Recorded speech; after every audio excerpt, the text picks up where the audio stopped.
ഈസിയാണ്. ഈസി എന്ന വാക്ക് മനസ്സിലാക്കണം. ഈസി എന്താണ്? ഈസി നിഷ്പ്രയാസമാണ് അല്ലെ? അതിനുള്ള ഒരു ഫെലിസിറ്റേറ്റർ എന്ന നിലയ്ക്ക് മാത്രമാണ് എന്നെ നിങ്ങൾ കണ്ടാൽ മതി.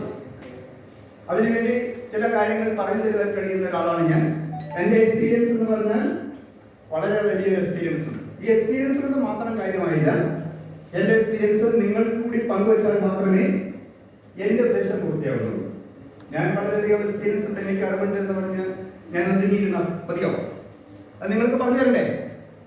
അതിനുള്ള ശ്രമമാണ് ഇന്ന് EMS സ്മാരക വായനശാലയുടെ പ്രസിഡന്റ്, സെക്രട്ടറി അല്ലെങ്കിൽ ഈ സംഘടന പഞ്ചായത്ത് മെമ്പർ അടങ്ങുന്ന ടീം എന്നെ കണ്ടെത്തുകയും എൻ്റെ ഒരു ഡേറ്റ് വാങ്ങുകയും എൻ്റെ സമയം നിങ്ങൾക്ക് വേണ്ടി തരാൻ ഞാൻ തയ്യാറാകുകയും ചെയ്തു. സമയമാണ് പണം, അറിയാമോ? നമ്മളൊക്കെ ജനിച്ചു വീഴുന്ന അന്ന് മുതൽ ബൂമ്പ് ടു ടോംബ് എന്ന് പറയും. ബൂമ്പ് എന്ന് പറഞ്ഞാൽ അമ്മയുടെ ഗർഭപാത്രം, ടോംബ് എന്ന് പറഞ്ഞാൽ നമ്മുടെ ശവ കുടീരം. ഈ ഒരു യാത്രയാണ് നമ്മുടെ ജീവിതം അല്ലെ? ഈ യാത്രയല്ലേ ഒരു മനുഷ്യൻ ഇവിടെ ജനിച്ചു വീഴുന്നു, നമ്മൾ ഇവിടെ കുറെ കാലം ജീവിക്കുന്നു, ഇവിടെ എന്തെങ്കിലുമൊക്കെ ചെയ്യുന്നു, ഇവിടെ നമ്മൾ ജീവിച്ചതിന് തെളിവുകൾ എന്തെങ്കിലും ഉണ്ടെങ്കിൽ അത് അവശേഷിപ്പിച്ച് നമ്മൾ ഇവിടുന്ന് കടന്നു പോകുന്നു. അതിനിടയിൽ പഞ്ചായത്ത് മെമ്പറാകുന്നു, ചിലർ പഞ്ചായത്ത് പ്രസിഡന്റ് ആകുന്നു, ചിലർ MLA ആകുന്നു, ചിലർ മന്ത്രിയാകുന്നു, ചിലർ പ്രൈം മിനിസ്റ്റർ ആകുന്നു. ഇല്ലേ? ഇതൊക്കെ നടക്കുന്നത് ഇവിടെ. ആരെങ്കിലും പ്രൈം മിനിസ്റ്റർ ആകാൻ വേണ്ടി ജനിച്ചിട്ടുണ്ടോ? ജനിച്ചു വീഴുന്ന ആരെങ്കിലും പ്രൈം മിനിസ്റ്റർ ആയിട്ട് ജനിച്ചു വീഴുന്ന ആരുണ്ടോ? ഉണ്ടോ? ഇവിടെ ആരെങ്കിലും മന്ത്രിയാകാൻ വേണ്ടി പ്രത്യേകം ജനിച്ചിട്ടുണ്ടോ? പിന്നെന്താണ് നമുക്കെല്ലാം അങ്ങനെ ആകാൻ പറ്റാത്തത്?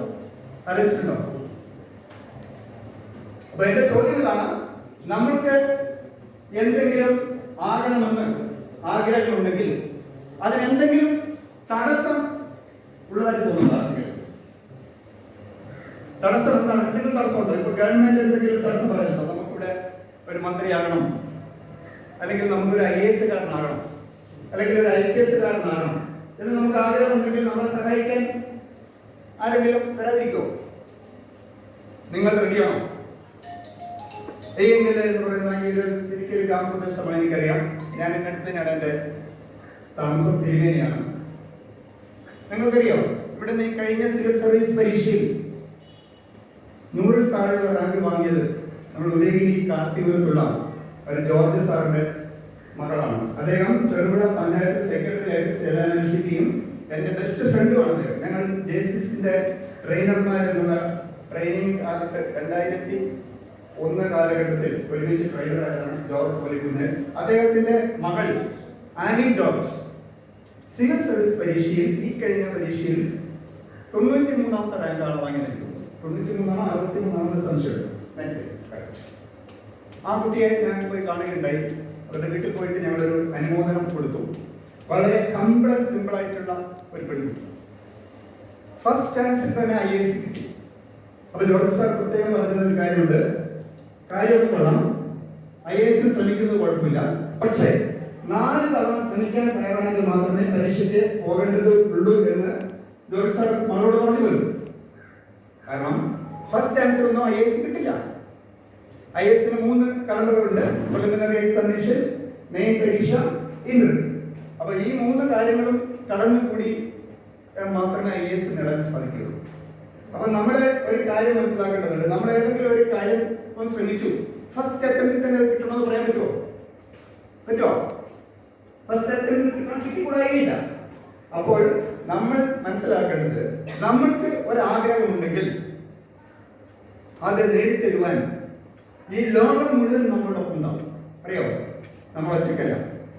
അതുകൊണ്ട് എനിക്ക് ആദ്യമായിട്ട് നിങ്ങളോട് ആവശ്യപ്പെടാനുള്ളത്, നിങ്ങൾ ആദ്യമായിട്ട് നിങ്ങൾക്ക് എവിടെ പോകണം എന്ന് തീരുമാനിക്കും. 6ാം ക്ലാസ്സുകാരോട് 7ാം ക്ലാസ്സുകാരോട് പറയുന്നതാണ് കുറച്ചുകൂടി നല്ലത്. 10ാം ക്ലാസ്സുകാരോട് പറഞ്ഞാലും വൈകിട്ടില്ല. പ്ലസ് 2കാരോടും ഞാൻ പറയുക, നമ്മൾക്ക് പയ്യന്നൂരേക്ക് പോകണമെങ്കിൽ നമ്മൾ എന്ത് ചെയ്യും? ഇവിടെ പ്രാപ്പയില് ബസ്സുണ്ട് അല്ലേ?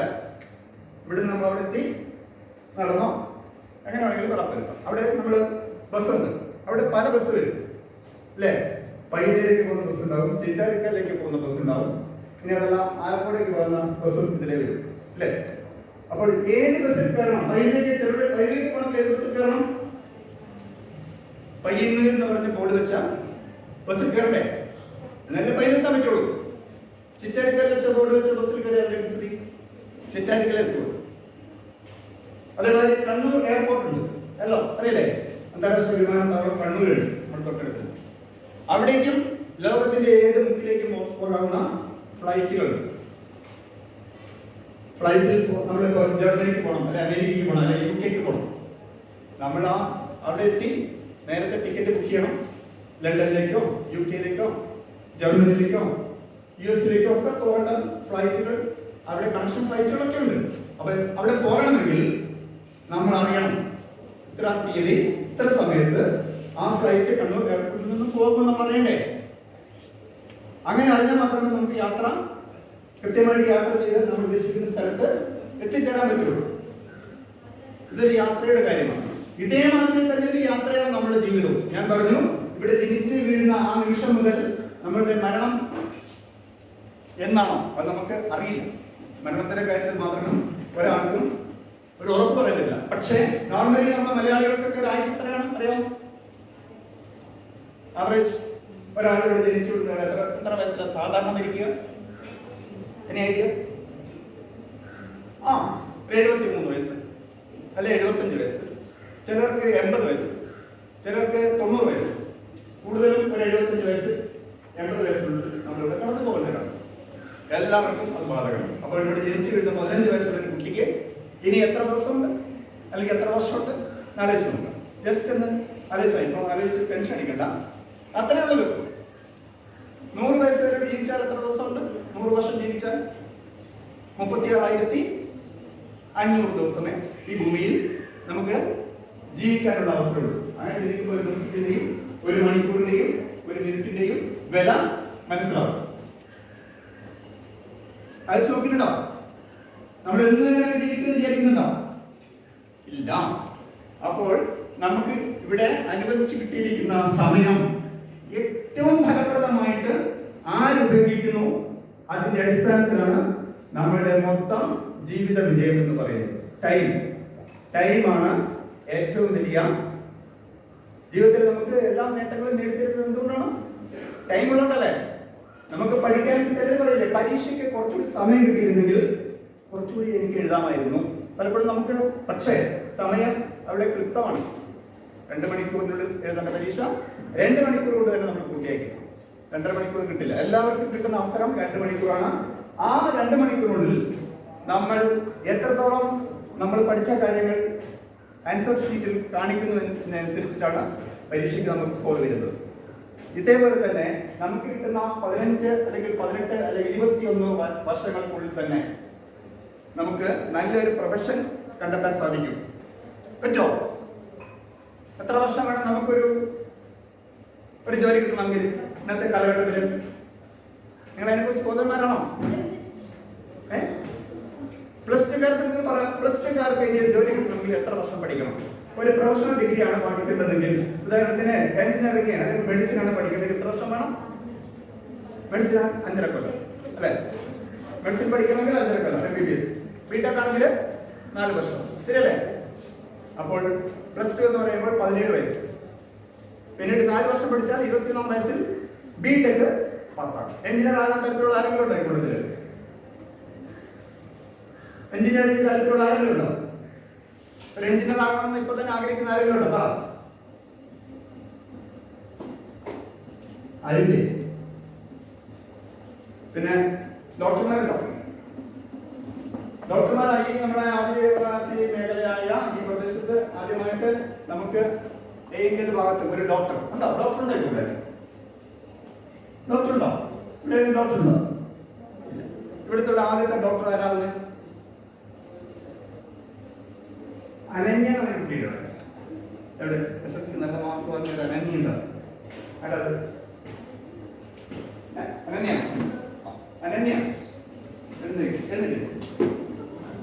അനന്യ എന്നാണ് ഈ കുട്ടിക്ക് നമ്മൾ അറിയുന്നത് അല്ലേ? ഈ അനന്യ ഒരു ഡോക്ടർ ആകണമെങ്കിൽ ഇപ്പൊ തന്നെ പഠിക്കുന്ന SSC അനന്യ ഡോക്ടറാണ് എത്ര വർഷം വേണം? അറിയില്ല. അവിടെയാണ് പ്രശ്നം. അവിടെയാണ് നമ്മളിപ്പോ ജർമ്മനിക്ക് പോകണമെങ്കിൽ ഇവിടെ നിന്ന് കണ്ണൂർ എയർപോർട്ടിൽ പോകണം. അവിടെ നിന്ന് നമ്മൾ ജർമ്മനിക്ക് ടിക്കറ്റ് എടുക്കണമെന്ന് പറയുന്നത്. അനന്യ ഒരു ഡോക്ടർ ആകണമെങ്കിൽ ഉടനെ SSC കഴിഞ്ഞല്ലോ അല്ലേ? SSC നല്ല മാർക്കുണ്ട്. അവിടെ പോകട്ടെ അല്ലേ? ഇനി ഈ മാർക്ക് വെച്ചിട്ട് +1 +2 കളയണം അല്ലേ? +1 +2 കഴിഞ്ഞിട്ട് ഒരു പരീക്ഷ ഉണ്ട്, ഡോക്ടർ ആകാനുള്ള ഓൾ കേരള ഓൾ ഇന്ത്യ ഒരു പരീക്ഷ ഉണ്ട്. അതിന്റെ പേരെന്നറിയോ? NEET exam, national eligibility test ആണ്. നമ്മൾ ഓൾ ഇന്ത്യ ബേസിൽ എഴുതുന്ന പരീക്ഷയാണ്. അതിൽ ഏറ്റവും കൂടുതൽ റാങ്ക് കിട്ടുന്നവർക്കാണ് ഇന്ത്യയിലെ ഏത് മെഡിക്കൽ കോളേജിലും ഒരു പരീക്ഷ. ചെറിയ ഫീസ്, ഒരു വർഷം ഏകദേശം ഒരു 15,000 രൂപ. നല്ല പഠിക്കുന്ന കുട്ടികൾക്ക് അത് ചെറിയ പൈസ കൊണ്ട് തന്നെ മെഡിസിൻ പഠിക്കാം. അപ്പോൾ അങ്ങനെ മെഡിക്കൽ കോളേജിൽ നീറ്റ് പരീക്ഷ എഴുതിയ അനന്യയ്ക്ക് സീറ്റ് കിട്ടുന്നു. ഇത് ഞാൻ അനന്യയുടെ പേര് പറഞ്ഞ അനന്യയ്ക്ക് മാത്രം കഴിയുന്ന കാര്യമല്ല, ഇരിക്കുന്ന ഓരോരുത്തർക്കും കഴിയും. അനന്യയുടെ പേര് ഞാൻ നേരത്തെ നോട്ട് ചെയ്തിട്ടുണ്ട്. അപ്പൊ അനന്യ എന്ന് പറയുന്ന കുട്ടി ഇപ്പോൾ ഒരു നമ്മളെ ഏരിയയിലുള്ള ഒരു സാധാരണ ഒരു കുട്ടി 5 വർഷങ്ങൾക്ക് ശേഷം അല്ലെങ്കിൽ 7 വർഷങ്ങൾക്ക് ശേഷം, കാരണം +2 കഴിഞ്ഞിട്ട് 5 വർഷം 7 വർഷങ്ങൾക്ക് ശേഷം അനന്യയുടെ പേരെന്താ പറയുക? മെഡിക്കൽ കോളേജിൽ പഠിച്ച അനന്യയുടെ പേരുള്ളപ്പോൾ എന്ത് വരും? എന്താ വാല്? Doctor Ananya MBBS. ഇവിടെ ഇപ്പോൾ ആരും ശ്രദ്ധിക്കപ്പെടാതെ പോകുന്ന അനന്യ 7 വർഷങ്ങൾക്ക് ശേഷം ആരാകുന്നു? വലുത് തോന്നുന്നുണ്ടോ? അങ്ങനെ വല്ല ആഗ്രഹം ഉണ്ടോ? ഉണ്ട്. ഇല്ലെങ്കിൽ ഇന്ന് മുതൽ ഞാൻ പറയുന്നു, ഡോക്ടർ അനന്യ ആകുവാനുള്ള ശ്രമമാണ്. ഇത് നമ്മൾ തുടങ്ങിയോ? പറ്റുമോ? ഒരു അനന്യയുടെ പേര് ഞാൻ എടുത്തു പറഞ്ഞതേ ഉള്ളൂ. ഇവിടെയുള്ള ആര്യയുണ്ടോ? ആര്യ എന്ന് ഞാൻ കുട്ടിയുണ്ടോ? യെസ്, ആര്യ, അനന്യ എല്ലാം ഏത് തുടങ്ങുന്നത്?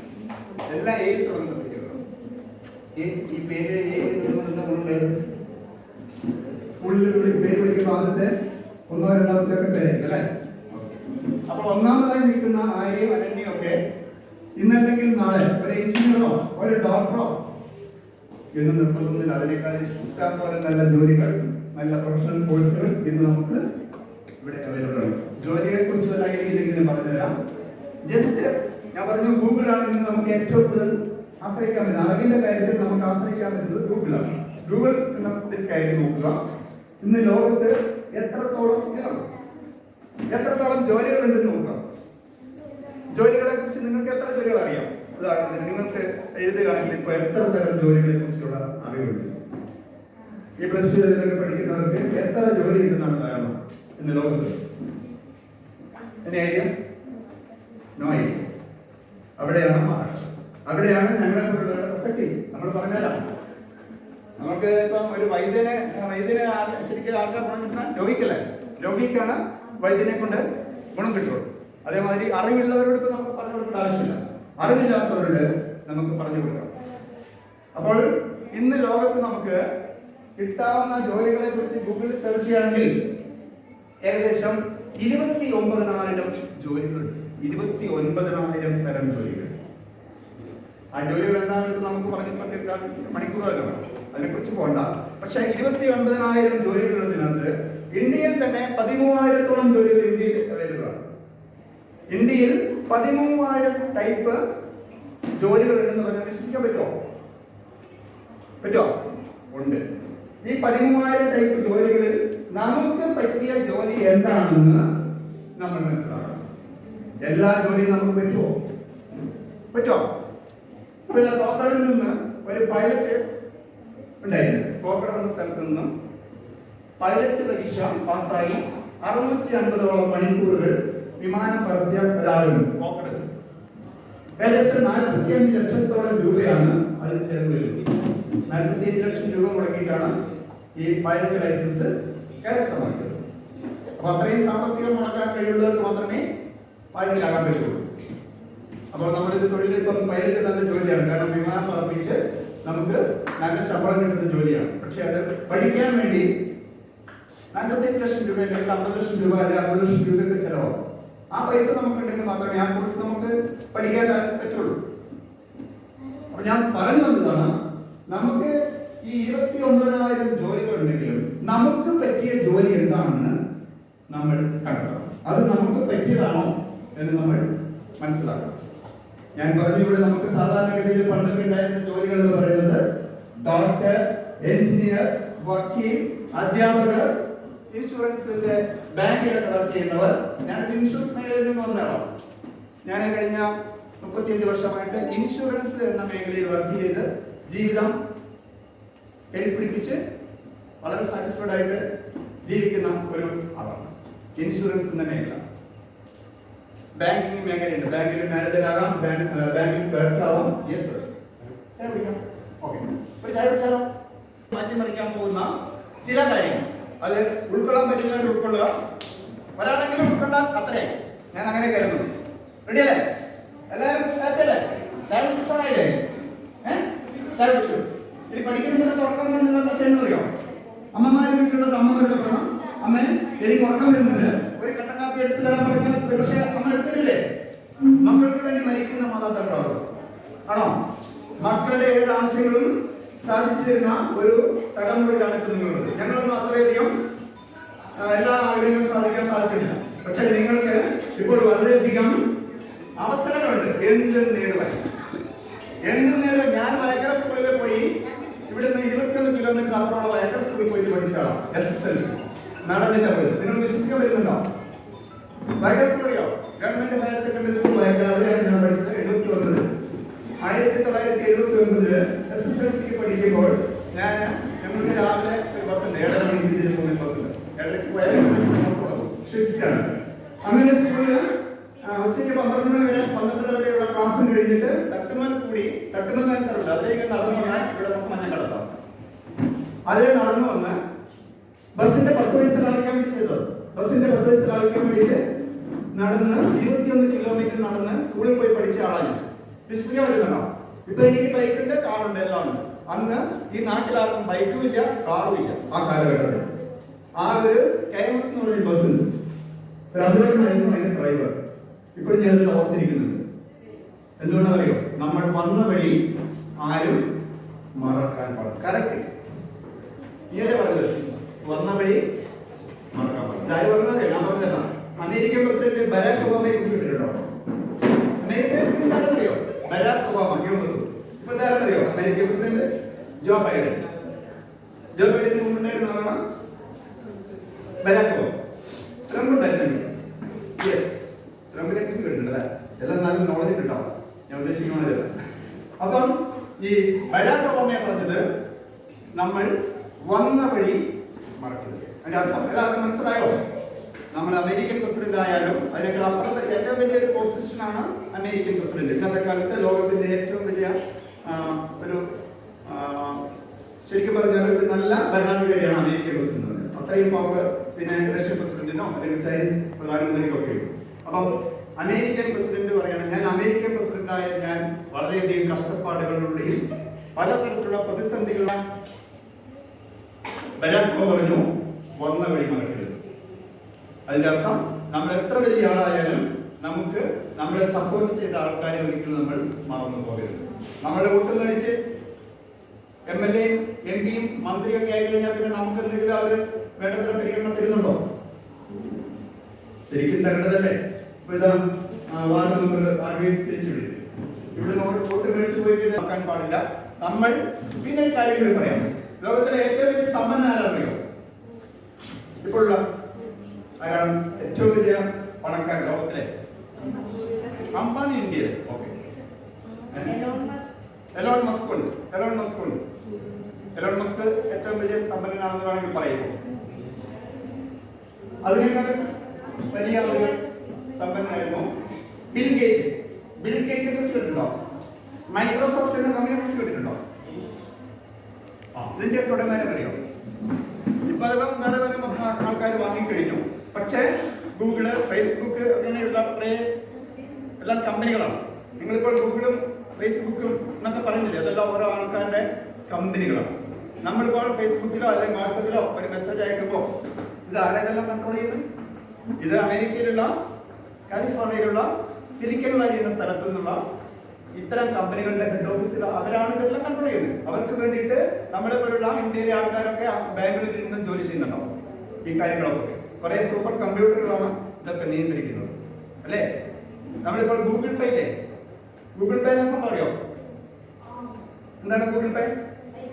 പൈസ അയച്ചു കൊടുക്കും, അല്ലേ? ചായക്കടയിൽ പോയിട്ട് ചായ കുടിക്കുന്നു, ചേട്ടാ ഗൂഗിൾ പേ ഉണ്ടെന്ന് ചോദിക്കുന്നത്.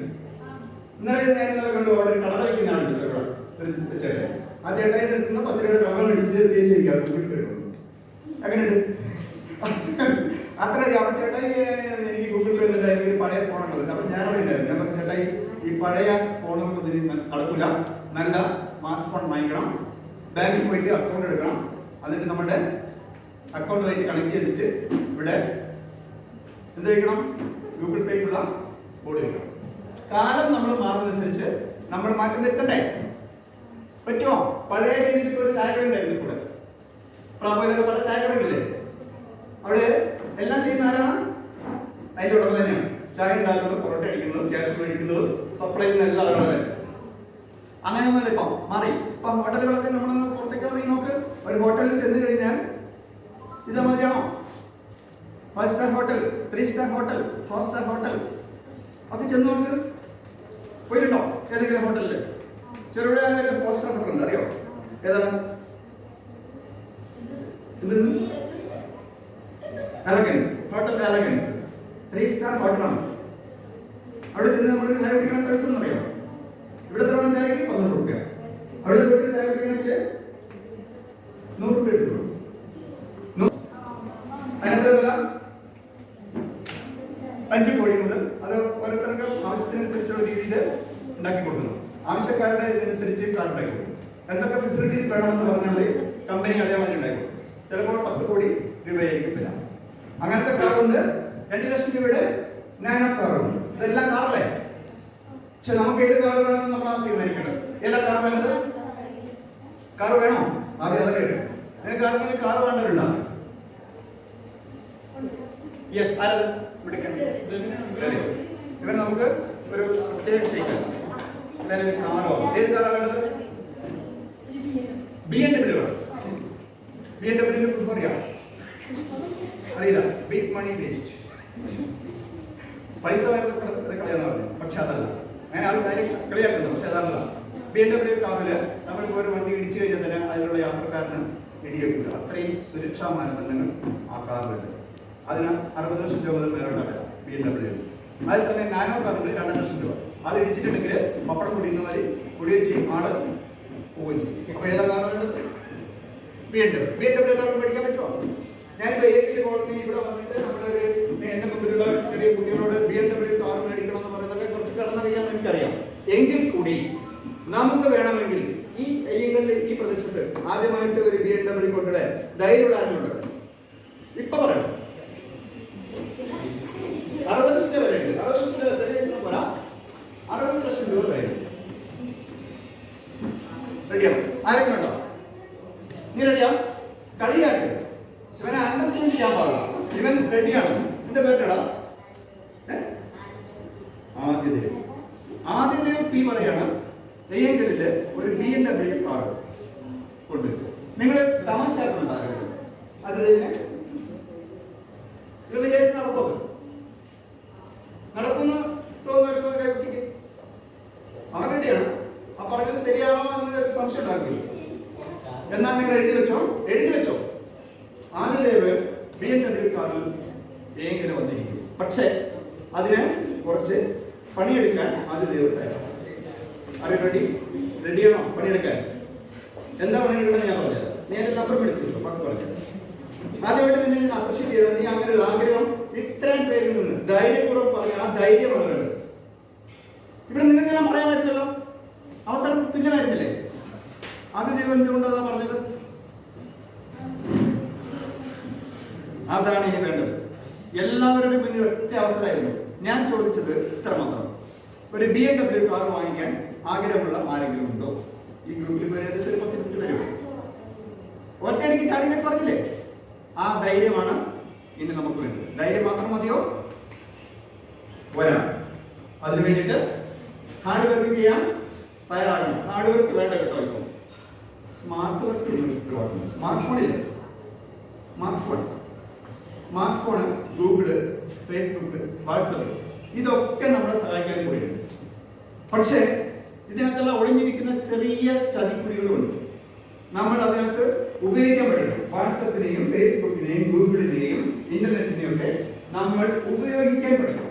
എന്ന് വെച്ചാൽ ഇതിനകത്ത് വേണ്ടതെടുക്കുകയും വേണ്ടാത്തതിനെ നമ്മൾ പോയത് വലുത് മനസ്സിലായോ? മനസ്സിലായോ? ഇന്റർനെറ്റും ഫേസ്ബുക്കും വാട്സപ്പും ഒക്കെ യൂട്യൂബും ഒക്കെ നമുക്ക് വിവര സാങ്കേതിക വിദ്യയുടെ ഏറ്റവും കൂടുതൽ അതിനകത്തുള്ളത്.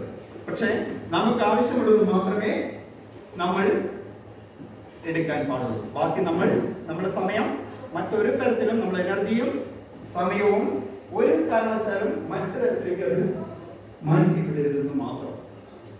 വിശദീകരണം വേണോ? വേണമെങ്കിൽ വിശദീകരിക്കാൻ. നമുക്ക് ഇന്ന് ഇന്റർനെറ്റ് ഇല്ലാതെ ജീവിക്കാൻ പറ്റും. എനിക്ക് പറ്റില്ല. ഞാൻ ഒരു ദിവസം ചുരുങ്ങിയ 4 മണിക്കൂറെങ്കിലും, പക്ഷെ അത് കുറച്ചുകൂടി സമയം കുറയ്ക്കാൻ തീരുമാനിച്ചത്. കാരണം കൂടുതൽ സമയം നമ്മൾ ഇന്റർനെറ്റിലേക്ക് പോയി കഴിഞ്ഞാൽ നമ്മുടെ പ്രൊഡക്ടിവിറ്റിയെയും നമ്മുടെ കാര്യക്ഷമതയെയും അത് ബാധിക്കും. നമ്മുടെ ആരോഗ്യം പോലും അറിയോ. കൂടുതൽ സമയം ഇന്റർനെറ്റ് നോക്കിയിരുന്ന എന്താണ്? റേഡിയേഷൻ വന്നിട്ട് കണ്ണിന്റെ കാഴ്ച പോകും. കമ്പ്യൂട്ടറിന് മുമ്പിൽ നമ്മൾ എപ്പോഴും ഇരുന്ന് കഴിഞ്ഞാൽ പറ്റും, കണ്ണിന്റെ കാഴ്ച പോകും. കണ്ണാടി വെക്കണം. ഇവിടെ പറയാൻ കണ്ണാടി വെക്കുന്നില്ല. ഇതിലെ അതിന്റെ അർത്ഥം നിങ്ങൾ കൂടുതൽ കമ്പ്യൂട്ടർ ഒന്നും ഉപയോഗിക്കുന്നില്ലെന്നാണ്. കമ്പ്യൂട്ടർ ഉപയോഗിക്കുന്നവരും കണ്ണിന്റെ കാഴ്ച പോകും. അറിയാം. അതിൽ നിന്ന് വരുന്ന റേഡിയേഷൻസ് ആണ് നമുക്ക് പ്രശ്നം വരും. കൂടുതൽ സമയം രാത്രി 11 മണി 12 മണി വരെയൊക്കെ നമ്മൾ ഇരുട്ടത്ത് റൂമിൽ ഒറ്റയ്ക്കിരുന്ന് ഇന്റർനെറ്റ് നോക്കുന്നവർക്ക് പിറ്റേ ദിവസം ആരെ കണ്ടാലേ അവരുടെ കണ്ണത്തിന്റെ ചുറ്റും കറുത്ത പാടും കണ്ണുകളൊക്കെ ഇങ്ങനെ ഒരു ഉന്മേഷമില്ലാതെ. അപ്പോൾ നല്ല സ്മാർട്ടായിട്ടിരിക്കണമെങ്കിൽ എന്ത് ചെയ്യണം? അതിലേക്ക് വരും. എല്ലാവരും വേണ്ടേ? സൗന്ദര്യമില്ലേ? വേണ്ടേ? എല്ലാവരും ഇഷ്ടപ്പെടുന്നവരല്ലേ? എല്ലാവരും മേക്കപ്പ് ചെയ്യാൻ താല്പര്യമുള്ളവരല്ലേ? എല്ലാവരും നല്ല ഡ്രസ്സൊക്കെ ചെയ്തില്ല, മുപ്പത്തി കിട്ടില്ലേ? എന്തിനാണ്? നമ്മളെല്ലാവരും നല്ല സ്മാർട്ടായിട്ടിരിക്കാൻ ആഗ്രഹമുണ്ട്. സ്മാർട്ടായിട്ടിരിക്കണമെങ്കിൽ എന്തൊക്കെ ചെയ്യണം? നല്ല ആരോഗ്യമാണെങ്കിൽ എന്ത് ചെയ്യണം? എല്ലാ ദിവസവും ചിക്കൻ കഴിക്കണം. നല്ല ഭക്ഷണം എന്ന് ഉദ്ദേശിക്കുന്നത് എന്താണ്? അതിലൊക്കെ വരുന്നത് chicken biryani, mutton biryani, fried rice, noodles, ice cream, ഇതൊക്കെയാണോ? എന്താണ് നല്ല ഭക്ഷണം? നല്ല ചോറ്. കറക്റ്റ്. നീ ചോറ് കഴിക്കാറുണ്ടോ? നീ അത് ചോറ് കഴിക്കാറുണ്ട്? ചോറ് വേണം. പിന്നെ ഉണക്കുമീൻ. നല്ലതാണ്, നല്ല കോമ്പിനേഷനാണ്. പണ്ടൊക്കെ നമ്മൾ ജീവിച്ചപ്പോൾ അതൊക്കെ തന്നെയായിരുന്നു. നല്ല വാട്ടുകപ്പയും പിന്നെ ഉണക്കുമീനും അല്ലേ? അതൊന്നും പറയാൻ രോഗം വരുന്നത് അന്ന് രോഗം. നമ്മുടെ നാട്ടിലെ നമ്മുടെ കാരണന്മാരൊക്കെ എനിക്ക് ഓർമ്മയുണ്ട്, അവർ സ്വന്തമായിട്ട് കൃഷി ചെയ്യും. നെല്ല്, കപ്പ, വാഴ, ഇഞ്ചി, ചേന, ചേമ്പ്, ഇതെല്ലാം നമ്മളെ അച്ഛനമ്മമാര് കൃഷി ചെയ്ത് ഞങ്ങൾക്ക് മക്കൾ എന്ന് പറയാൻ എത്ര പേരെന്നറിയോ? 7 പേര്, 8 പേര്, 9 പേര്, 10 പേര്, 11 പേര്, 12 പേര് വരെയുള്ള കുടുംബങ്ങളായിരുന്നു ഒരു 1965-70 കാലഘട്ടത്തിൽ. ഇപ്പോഴെങ്ങനെയാണ് അവസ്ഥ? ലേറ്റസ്റ്റ് ഒരു വീട്ടിൽ ഒരു കുട്ടി, 1.5 കുട്ടി, 2 കുട്ടി കഴിച്ചില്ല. കാരണം ഒരു കുട്ടിക്ക് ചെറിയ കുഴപ്പമുണ്ട്. അതുകൊണ്ട് ഞാൻ ആൺകുട്ടിയാക്കിയത്.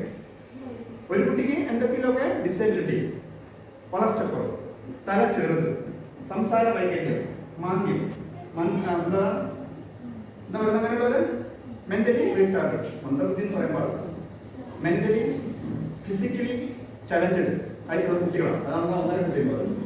അപ്പം ഇത് മാറണമെങ്കിൽ എന്താ ചെയ്യേണ്ടത്? നല്ല ആരോഗ്യശീലങ്ങൾ നമ്മൾ പാലിക്കണം. എന്താണ് നല്ല ആരോഗ്യശീലങ്ങൾ? വെളുപ്പിനെ 5 മണിക്ക് എണീക്കണം, മൂത്രമൊഴിക്കണം, കിടക്കണം. പറ്റുമോ? രാവിലെ എണീക്കുക, വെളുപ്പിനെ എണീക്കുക, മൂത്രം കഴിച്ചു. പക്ഷെ പിന്നീട് നമ്മൾ പ്രഭാത കൃത്യങ്ങളൊക്കെ ചെയ്ത ശേഷം 1/2 മണിക്കൂർ നമ്മുടെ ശരീരത്തിന് വേണ്ടിയിട്ടുള്ള വ്യായാമങ്ങളൊക്കെ ചെയ്യണം. പണ്ടൊക്കെ എങ്ങനെയാണെന്നറിയോ? 4 മണിക്ക് സ്കൂൾ വിട്ട് വന്നു കഴിഞ്ഞാൽ ഞങ്ങൾ എല്ലാവരും 2 മണിക്കൂർ പുറത്തെവിടെയെങ്കിലും ചാടി ഓടി കളിക്കുകയായിരുന്നു. ഇപ്പോഴെന്താണ്? ഒരു കുട്ടിയും പുറത്ത് കളിക്കാൻ അനുവാദമുള്ളതല്ല, പുറത്തു പോകാൻ അനുവാദമുള്ളതല്ല. കുട്ടികൾ പുറത്തു പോയാൽ ചിലപ്പോൾ മറ്റൊരു തട്ടിക്കൊടുക്കും അല്ലേ? കൃത്യമായ കാര്യങ്ങൾ നമ്മൾ പഠിക്കണം. അതിനാണ് നമ്മൾ ഇങ്ങോട്ട് വരുന്നത്. നല്ല ആരോഗ്യമുണ്ടെങ്കിൽ മാത്രമേ നല്ല മനസ്സുണ്ടാവുള്ളൂ. ആരോഗ്യമില്ലാത്ത ശരീരത്തിൽ നല്ല മനസ്സുണ്ടാവോ? ഉണ്ടാവോ? അതുകൊണ്ടാണ് വെൽത്ത് ഈസ് ഹെൽത്ത് എന്ന് പറയുന്നത്. Health is wealth, not wealth is health. Health is wealth.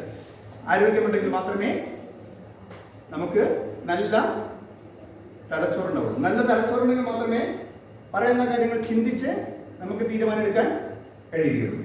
അപ്പൊ ആദ്യം നമ്മൾ ഇൻവെസ്റ്റ് ചെയ്യേണ്ടത് എവിടെയാണെന്നറിയോ? നമ്മുടെ ശരീരത്തിന് വേണ്ടി, നമ്മുടെ ആരോഗ്യത്തിന് വേണ്ടി ഇൻവെസ്റ്റ് ചെയ്യണം. അതിനാണ് ഞാൻ പറഞ്ഞത് രാവിലെ 5 മണിക്ക് എണീക്കുക, പ്രഭാതകൃത്യങ്ങൾ ചെയ്യുക, അല്പസ്വല്പം വ്യായാമങ്ങളൊക്കെ എന്തെങ്കിലും ചെയ്യാൻ അറിയുന്നവരാണെങ്കിൽ ചെയ്യുക. ഇല്ലെങ്കിൽ യോഗ എന്ന് പറയുന്ന സൂര്യ നമസ്കാരം പോലുള്ള കാര്യങ്ങളൊക്കെ പ്രാക്ടീസ് ചെയ്യുക. അതുവഴി ധാരാളം ഗുണങ്ങൾ നിങ്ങൾക്ക് കിട്ടും. അറിയോ യോഗ എന്ന് പറയുന്നത് വാക്ക് കേട്ടിട്ടുണ്ടോ? ആരെങ്കിലും പ്രാക്ടീസ് ചെയ്യുന്നുണ്ടോ? ഇവിടെ വോയിസ് കുറിച്ച് കാര്യങ്ങളെല്ലാം അറിയുന്നുണ്ടാവും. ഗേൾസ് ആവുന്നുണ്ടാവും, പ്രത്യേകിച്ച് ഇവിടെ യോഗ എടുക്കണം. യോഗ ചെയ്യാറുണ്ടോ? സൂര്യ നമസ്കാരം കേട്ടിട്ടുണ്ടോ? അല്ലേ, സൂര്യ നമസ്കാരം കേട്ടിട്ടുണ്ടോ? ഇല്ലെങ്കിൽ യൂട്യൂബിൽ കയറി നോക്കിയാൽ അതിനുള്ള നല്ല കാര്യങ്ങൾ യൂട്യൂബിൽ വെച്ചു. സൂര്യ നമസ്കാരം എങ്ങനെ പഠിക്കാം, യോഗ എങ്ങനെ പ്രാക്ടീസ് ചെയ്യാം, ഇതൊക്കെ എന്തിനാണ്? നിങ്ങളുടെ ആരോഗ്യത്തിന് വേണ്ടിയിട്ടാണ്. നിങ്ങൾക്ക് ആരോഗ്യം ഉണ്ടെങ്കിൽ മാത്രമേ നിങ്ങൾക്ക് എന്തെങ്കിലും ജീവിതത്തിൽ നേടിയിട്ട് കാര്യമുള്ളൂ. മെഴ്സിഡസ് ബെൻസ് കാറും BMW കാറും വീട്ടിലുണ്ട്, നടുവേദനയാണ്, നേരെ ഇരിക്കാൻ പറ്റില്ല. പോയോ? കാര്യമുണ്ടോ? നടുവേദന പോയില്ലേ? അതുകൊണ്ട് ആദ്യം നിങ്ങൾ മനസ്സിലാക്കണം, നിങ്ങൾക്ക് എന്ത് സൗഭാഗ്യങ്ങളും സന്തോഷവും വരണമെങ്കിൽ ആദ്യം വേണ്ടത്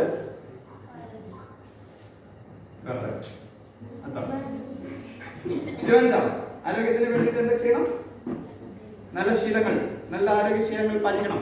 ഫുഡ് എന്ന് പറഞ്ഞാൽ വില കൂടിയ ഫുഡല്ല, നല്ല പോഷക ഗുണമുള്ള ഇലക്കറികൾ, പഴവർഗ്ഗങ്ങൾ. ഇപ്പോഴെന്തൊക്കെ പഴം നമുക്ക് കിട്ടുന്നത്? ഇപ്പൊ കിട്ടുന്ന പഴം എന്താണ് നമ്മുടെ നാട്ടില്? ചക്കപ്പഴം, പിന്നെ മാങ്ങപ്പഴം. അതിന്റെ സീസൺ അല്ലേ? ഇത് എത്ര പേര് കഴിക്കുന്നുണ്ട് ഈ കൂട്ടത്തിൽ? കഴിക്കുന്നത് കൈ വെക്കുക. Okay, very good, very good. ഞാൻ വിചാരിച്ചു ആരും കഴിക്കില്ല. നമ്മളറിയുന്ന കുറെ പേര് ചക്കപ്പഴം, മാങ്ങപ്പഴം മാത്രമേ. ചക്കപ്പഴം വിവേകാനന്ദനാണ് പറഞ്ഞത്, നല്ല മനസ്സ് വേണം, നല്ല ചിന്ത വേണം, നല്ല പ്രവൃത്തികൾ വേണം. അതുവഴി നമുക്ക് ജീവിതത്തിൽ ഉന്നതമായ സ്ഥാനങ്ങളിലേക്ക് എത്തിച്ചേരാൻ സാധിക്കും. അതുകൊണ്ട് ഈ ട്രെയിനിങ്ങിന് വന്ന ഇത്രയും കുട്ടികൾ നല്ല ആരോഗ്യമുള്ള ശരീരവും നല്ല ചിന്തിക്കാൻ കഴിവുള്ള മനസ്സുമുള്ളവരായിട്ട് മാറണമെന്ന് മാത്രമാണ് എനിക്ക് ആദ്യമായിട്ട് പറയുന്നത്. ബാക്കി കാര്യങ്ങളൊക്കെ മെല്ലെ പറഞ്ഞു തരാം. സമയം അരമണിക്കൂറാണ് എനിക്ക് അനുവദിച്ചത്. 11:30 നമ്മൾ അവസാനിപ്പിക്കും. ആദ്യമായിട്ട് നിങ്ങളുടെ ഒരു പാരഡൈം ഷിഫ്റ്റ്, അതായത് നിങ്ങളുടെ ജീവിതത്തിൽ ഒരു വലിയ മാറ്റത്തിന് വേണമെങ്കിൽ ഇന്നൊരു തുടക്കം കുറിക്കാം. അറിയാം? യെസ്. അങ്ങനെയാണെങ്കിൽ വീണ്ടും വീണ്ടും നമുക്ക് ഇതിന്റെ ഓരോ സ്റ്റെപ്പിൽ നമ്മൾ 1000 മൈലുകൾ യാത്ര ചെയ്യണമെങ്കിൽ നമ്മൾ ആദ്യം എടുക്കേണ്ടത് അറിയോ? 1000 മൈലുകൾ ഉള്ള ഒരു യാത്ര നമ്മൾ പുറപ്പെടാൻ തീരുമാനിച്ചു, ഒരു വലിയ യാത്ര. അതിന്റെ ആദ്യത്തെ സ്റ്റെപ്പ് എന്താണ്? 1000 മൈലുകൾ കിടന്ന് ഡോക്ടർ, എഞ്ചിനീയർ, IAS ഒക്കെ ആകാൻ പോകുന്നവരാണെന്ന് കൂട്ടിക്കരുത്. അതിന്റെ ആദ്യത്തെ സ്റ്റെപ്പ് എന്താണ്? ചെറിയ ചെറിയ മാറ്റങ്ങൾ. ഇന്ന് നമ്മൾ തുടർന്ന് വന്ന പല കാര്യങ്ങളും നമ്മൾ ഉപേക്ഷിച്ചിട്ട് പുതിയൊരു മനുഷ്യനായി തീരുക. ഒരു പാരഡൈം ഷിഫ്റ്റ് എന്നാണ് പറയുക. പാരഡൈം ഷിഫ്റ്റ് എന്ന് പറഞ്ഞാൽ വലിയൊരു മാറ്റങ്ങൾ വരുത്താൻ നമ്മളൊരു ചെറിയ സ്പാർക്ക്, ഒരു തീപ്പൊരി നിങ്ങളുടെ മനസ്സിലേക്ക് ഇട്ട് തന്നു എന്ന് മാത്രം കൂട്ടിയാൽ. അതിനാണ് ഹെൽത്തിന് പ്രാധാന്യം കൊടുക്കണം. ഹെൽത്താണ് വെൽത്ത്. അപ്പൊ അതിന് വേണ്ടിയിട്ട് നല്ല ഭക്ഷണശീലങ്ങൾ, വില കൂടിയ ഭക്ഷണം നല്ല ഭക്ഷണമാണെന്ന് വിചാരിച്ചേക്കണ്ട. ബിരിയാണിയേക്കാളും നല്ലത് നല്ല പഴങ്കഞ്ഞിയാണ്. പഴങ്കഞ്ഞി തൈര് കൊടുത്തിട്ട് രണ്ടും ഒരു കാന്താരി മുളക് കൂടി ഒന്ന് കൂട്ടി ബുർജ് ഖലീഫ. എല്ലാവർക്കും അറിയാം അല്ലേ? ദുബായിലുള്ള ബുർജ് ഖലീഫ എത്ര നിലയെന്നറിയാം? അതെന്താ അറിയണം? 168 നില വരെയാണ്. 168 നിലകളുള്ള കെട്ടിടം. അതിനേക്കാളും വലുതാണ് സൗദി അറേബ്യയിൽ വരാൻ പോകുന്നത്. ബുർജ് ഖലീഫിനെ തോൽപ്പിക്കുന്ന കെട്ടിടം സൗദി അറേബ്യയിൽ ഉടനെ പണി നടന്നുകൊണ്ടിരിക്കുകയും. ഇതെല്ലാം ഒരു എഞ്ചിനീയറുടെ, ഒരു ആർക്കിടെക്റ്റിന്റെ തലയിൽ വരുന്നല്ലേ അല്ലേ? അല്ലാതെ ഇങ്ങനെ പെട്ടെന്ന് ഇങ്ങനെ ഉണ്ടാവുന്നതാണോ? അപ്പോൾ ഏതൊരു കാര്യവും ആദ്യമായിട്ട് സംഭവിക്കുന്ന എവിടെയാണ്? മനുഷ്യന്റെ മനസ്സ്. കറക്റ്റ്. ആരാ പറഞ്ഞത്? ഏതൊരു കാര്യവും ആദ്യം വരുന്നത് നമ്മളുടെ മനസ്സിലാണ്. അതിനാണ് ഞാൻ പറഞ്ഞത് മൈൻഡ് പവർ. മൈൻഡ് പവർ എന്ന് പറയും മനസ്സിന്റെ ശക്തി. മനഃശക്തി എന്ന് പറയുന്ന ഒരു വലിയ കാര്യമാണ്. ആ മനഃശക്തിയിലാണ് നമ്മൾ എല്ലാത്തിനും ഉപയോഗപ്പെടുത്തേണ്ടത്. ഡോക്ടർ ആകണമെങ്കിൽ ഡോക്ടറാകാം, IAS കാരനാകണം IAS കാരനാകണം, IPS കാരി ആകണമെങ്കിൽ അങ്ങനെ ആകാം, ചന്ദ്രനിൽ പോകണമെന്നുണ്ടെങ്കിൽ ചന്ദ്രനിൽ പോകാം. ഇപ്പൊ ചൊവ്വയിലേക്ക് പോകാൻ ആൾക്കാർ ശ്രമിച്ചുകൊണ്ടിരിക്കുകയാണ്. അറിയോ? ഇതൊക്കെ മനുഷ്യന്റെ ചിന്തകളല്ലേ? ചിന്തകൾ കൊണ്ടല്ലേ നമുക്ക് സാധിക്കുന്നത്. അപ്പം ചിന്തയുടെ പവർ, മൈൻഡ് പവർ എന്താണെന്ന് മനസ്സിലാക്കുക. മൈൻഡ് പവർ ഡെവലപ്പ് ചെയ്യാൻ വേണ്ടിയിട്ടുള്ള യോഗയും അതേമാതിരി സൂര്യ നമസ്കാരവും നല്ല ആഹാരശീലങ്ങളും നല്ല ജീവിതശൈലിയും ഒക്കെ ഉള്ളവരായിട്ട് നിങ്ങൾ മാറുകയാണെങ്കിൽ അതിന്റെ ഗുണമാർക്കാണ് എനിക്കാണോ? ഈ പറഞ്ഞത് എനിക്കാണോ? നിങ്ങൾക്കാണ്. നിങ്ങൾക്കല്ലേ വേണ്ടത്? നിങ്ങൾക്കല്ലേ മാറ്റം വേണ്ടത്? എനിക്ക് മാറണം. ഇപ്പൊ ഞാൻ ഈ 20 വയസ്സിൽ ഇനി മാറ്റേണ്ട കാര്യമുണ്ടോ? നിങ്ങൾ 10 വയസ്സ്, 12 വയസ്സ്, 15 വയസ്സുള്ള നിങ്ങൾ മാറും. നിങ്ങൾ മാറിയാൽ അതിന്റെ ഗുണമാർക്കണം. 10 കൊല്ലം കഴിയുമ്പോൾ ഞാൻ ഇതിലേക്ക് കടന്നു നിങ്ങൾക്ക് പറയാം, സാറേ ഞാൻ ആ ക്ലാസ്സിൽ വന്നിരുന്നു, സാറിന്റെ ഒരു ക്ലാസ് അറ്റൻഡ് ചെയ്തിരുന്നു, അതിന്റെ പരമായിട്ടാണ് ഞാൻ ISRO സയൻസിസ്റ്റാണെന്ന് പറയുന്നത്. ISRO ISRO, Indian space research organisation, ISRO, ISRO ഏറ്റവും കൂടുതൽ പഠിക്കുന്നവരെ സ്കോളർഷിപ്പ് തന്ന സയന്റിസ്റ്റുമാരുടെ സ്ഥാപനമാണ്. നിങ്ങൾ പഠിക്കാൻ തയ്യാറാണെങ്കിൽ പൈസ ഇങ്ങോട്ട് വന്നിട്ട് ഇസ്രോ കൊടുക്കും. നിങ്ങൾ സയന്റിസ്റ്റാണ്, ശാസ്ത്രജ്ഞൻ. കേട്ടിട്ടുണ്ടോ? ശാസ്ത്രജ്ഞനാണെന്ന് ആഗ്രഹമുണ്ടല്ലോ സയന്റിസ്റ്റ്. ഇനി കാലത്ത് സയന്റിസ്റ്റുമാരെ ആവശ്യമുണ്ട്, ധാരാളം സയന്റിസ്റ്റുമാരെ. പഴയ സയന്റിസ്റ്റല്ല, മാറിയ കാലഘട്ടത്തിനനുസരിച്ചിട്ടുള്ള ജോലി സാധ്യതകളുണ്ട്. അതിലേക്കൊന്നും ഞാൻ കടന്നു വന്നിട്ടേ ഇല്ല. ഞാൻ പറഞ്ഞല്ലോ 29,000 ജോലികളുണ്ട്. അതിലൊക്കെ ഏറ്റവും ഇനി വരാൻ പോകുന്നത് സയന്റിസ്റ്റുമാരാണ്. റിസർച്ച് ചെയ്യുന്നവരെ ആവശ്യമുണ്ട്. റിസർച്ച് ചെയ്യാൻ താല്പര്യമുണ്ടോ? എന്താണ് റിസർച്ച്? ഗവേഷണം. ഓരോ വിഷയത്തിലും ഗവേഷണം നടത്തുന്നു. അങ്ങനെയുള്ള സ്ഥാപനമാണ് ഈ പറഞ്ഞ ഇന്ത്യൻ ഇൻസ്റ്റിറ്റ്യൂട്ട് ഓഫ് സയൻസ്, അതായത് IISc. അങ്ങനെയുള്ള സ്ഥാപനങ്ങളിൽ നിങ്ങൾ നല്ല പരീക്ഷയുണ്ട്, അതിലൊരു മത്സര പരീക്ഷയുണ്ട്. അതിൽ നിങ്ങൾ പങ്കെടുത്തിട്ട് പരീക്ഷ പാസ്സായാൽ പൈസ മുടക്കില്ലാതെ നിങ്ങൾക്ക് പഠിച്ച് സയന്റിസ്റ്റ് ആവുകയും ഈ രാജ്യത്തിന് വേണ്ടിയിട്ട് നിങ്ങളുടേതായ സംഭാവനകൾ കൊടുക്കാൻ നിങ്ങൾക്ക് സാധിക്കും. വേണോ? നിങ്ങൾക്ക് എങ്ങനെ വല്ല ആഗ്രഹമുണ്ടോ? അത് ഇങ്ങനെയൊക്കെ മതിയോ? ഈ അച്ഛനമ്മമാർ പഠിക്കണമെന്ന് പറഞ്ഞ് പുറകെ നടന്നവർ പഠിക്കുന്നുണ്ടോ? നിങ്ങൾ സ്വയം പഠിക്കുന്നവരാരുണ്ടോ? രാവിലെ 5 മണിക്ക് എണീറ്റ് ഞാൻ ഈ പറഞ്ഞ മാതിരി നല്ല ഫ്രഷ് ആയിട്ട് യോഗ മെഡിറ്റേഷൻ ഒക്കെ ചെയ്ത് നല്ല ഭക്ഷണം കഴിച്ച് 2 മണിക്കൂർ രാവിലെ പഠിക്കുക, വൈകുന്നേരം 2 മണിക്കൂർ പഠിച്ചാൽ പഴയ മതി 8 മണിക്കൂറൊന്നും പഠിക്കണം. പഠിക്കുന്നതിനിപ്പം ഭയങ്കര ഷോർട്ട് വന്നിട്ടുണ്ട്. ഇതിനിടയ്ക്ക് നീറ്റ് പരീക്ഷ എഴുതിയ കുട്ടികളെല്ലാം പറയണം. ഇവിടെ നല്ലൊരു കുട്ടിയുണ്ട്, എൻ്റെ ഫ്രണ്ടിൻ്റെ പറയണം എനിക്ക് നീറ്റ് പരീക്ഷ 630 റാങ്ക് കിട്ടുമെന്ന് പറഞ്ഞവൻ റിസൾട്ട് വന്നിട്ടില്ല. എങ്ങനെ സാധിച്ചു? ഞാൻ പറയണേ എനിക്ക് നീറ്റ് പരീക്ഷ 630 റാങ്ക് കിട്ടി, ഞാൻ പരിഹാരം മെഡിക്കൽ കോളേജിൽ അഡ്മിഷൻ എടുക്കുന്നു പറഞ്ഞു. പരീക്ഷ റിസൾട്ട് വന്നിട്ടില്ല. അവൻ്റെ ചേച്ചി പഠിക്കുന്നുണ്ട് 3-ാം വർഷം മെഡിസിൻ. ഇവിടെ നിന്നല്ലേ രാജമാഷൻ അറിയോ? പ്രൊഫസർ സ്കൂളിൽ കൊണ്ടിട്ട് രാജമാഷിന്റെ മകളുടെ മകളാണ്. മെഡിക്കൽ നേഴ്സാണ്. അപ്പം 630 റാങ്ക് കിട്ടുമെന്ന് എങ്ങനെ പറയുന്നു? ഈ അനിക്കോട്ട് പറഞ്ഞു എനിക്ക് 100 റാങ്ക് കിട്ടുമെന്ന് അറിയായിരുന്നു. അത് 91 കിട്ടി. അതെങ്ങനെയാണ്? IAS ട്രെയിനിങ് എന്ന് പറഞ്ഞിട്ട് നമ്മൾ തിരുവനന്തപുരത്ത് പോയാൽ നമുക്ക് IASന്റെ പരീക്ഷയും ഇന്റർവ്യൂ ഒക്കെ എങ്ങനെ പരിശീലനമുണ്ട്. ആ പരിശീലനം കഴിഞ്ഞ് നമുക്ക് തന്നെ മനസ്സിലാവും നമുക്കിത് കിട്ടാൻ സാധ്യതയുണ്ട്. അതേമാതിരി നമ്മൾ ഏതെങ്കിലും ലക്ഷ്യമില്ല, നിങ്ങൾക്ക് എന്താ വേണ്ടത് നിങ്ങൾ ആവശ്യമായിരിക്കും. ഞാൻ പറഞ്ഞു കണ്ണൂർ വിമാനത്താവളത്തിൽ പോയാൽ ഇഷ്ടം പോലെ ഫ്ലൈറ്റ് കിടപ്പുണ്ട്. അതിൽ ഏതിൽ പോകണം, ഏതിൽ കയറണമെന്ന് നമ്മൾ തീരുമാനിക്കണ്ടേ? അല്ലെങ്കിൽ ഏതെങ്കിലും ഫ്ലൈറ്റ് കയറി നമ്മൾ ഉദ്ദേശിച്ചോ? ഇപ്പൊ നിങ്ങളുടെ അവസ്ഥ എന്താ അറിയോ? ഒരു വിമാനത്താവളത്തിന്റെ ഒക്കെ അവസ്ഥയാണ്. എങ്ങോട്ട് പോകണം അറിയാം. അവിടെയാണ് കരിയർ ഗൈഡൻസിന്റെ ഇമ്പോർട്ടൻസ്. എന്നോട് ചോദിക്കാൻ ധൈര്യമുണ്ടോ?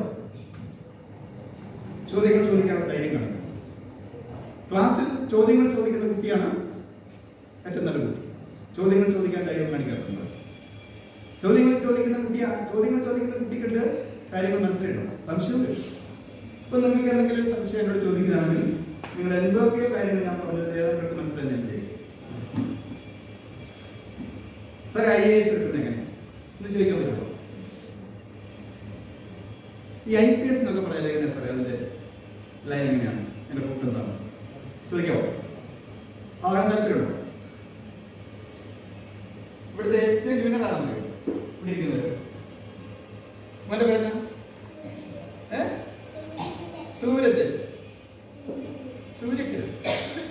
സൂര്യകിരൺ എന്തല്ലോ പഠിക്കുന്നത്? 1 സ്റ്റാൻഡേർഡ് 1. ഏറ്റവും കൂടുതൽ +2 ആരാ? +2 കഴിഞ്ഞവര് ആരൊക്കെ?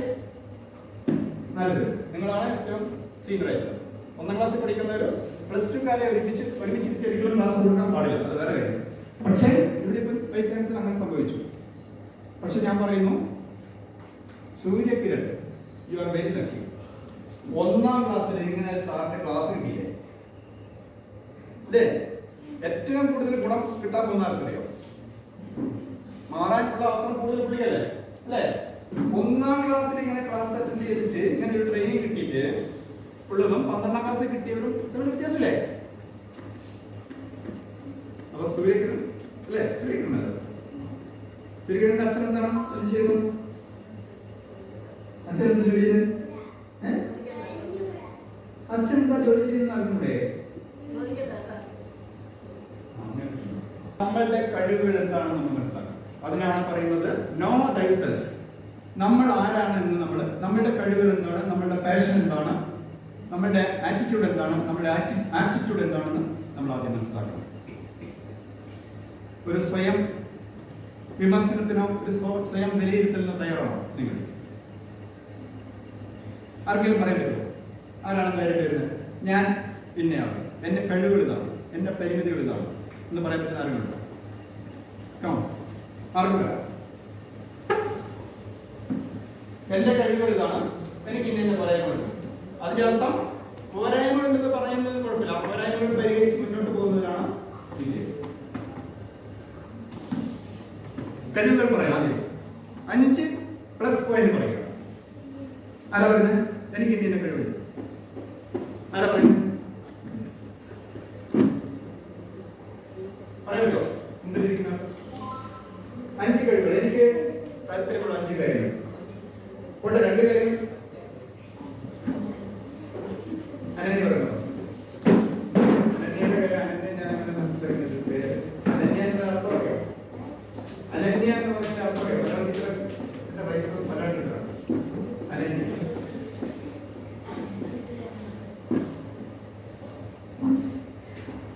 അപ്പം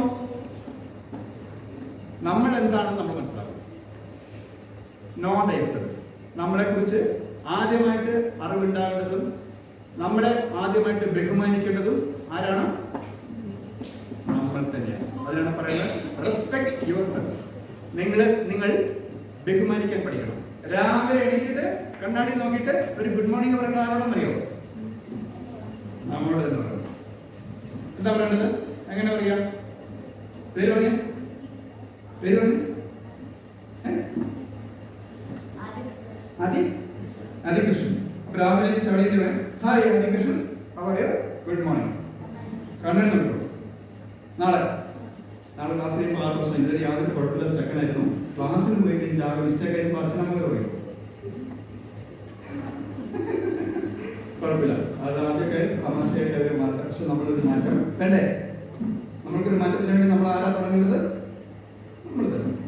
അപ്പം നമ്മളെല്ലാവരും നമ്മളെ ബഹുമാനിക്കാൻ പഠിക്കണം. അവനവനെ ബഹുമാനിക്കുന്നതിന് മാത്രമേ മറ്റുള്ളവനെ ബഹുമാനിക്കാൻ സാധിക്കൂ.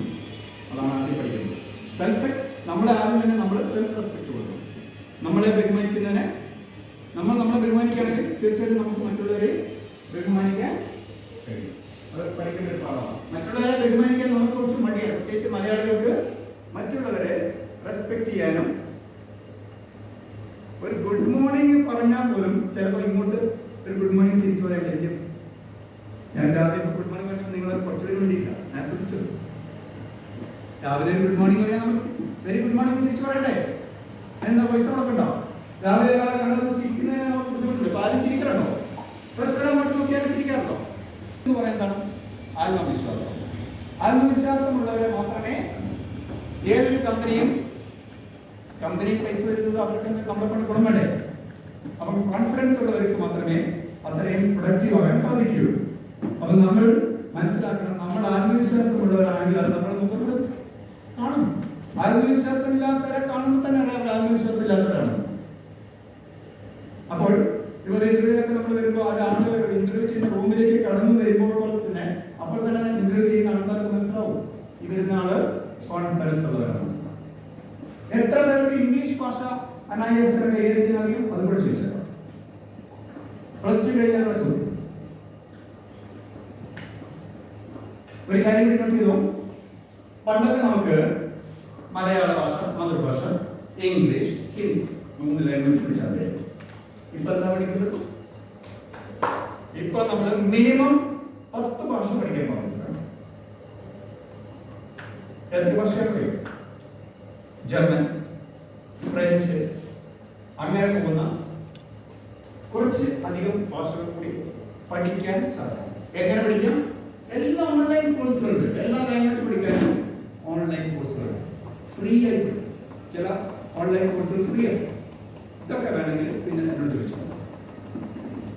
ലോക പൗരനാണ് ഇനി നമ്മൾ കേരളത്തിലോ അല്ലെങ്കിൽ തമിഴ്നാട്ടിലോ കർണാടകയിലോ മാത്രമല്ല, നമുക്ക് ജോലി ചിലപ്പോൾ ജർമ്മനിയിലോ അമേരിക്കയിലോ ഫ്രാൻസിലോ UK-യിലോ ഓസ്ട്രേലിയയിലോ ന്യൂസിലൻഡിലോ ഒക്കെ ആകാം.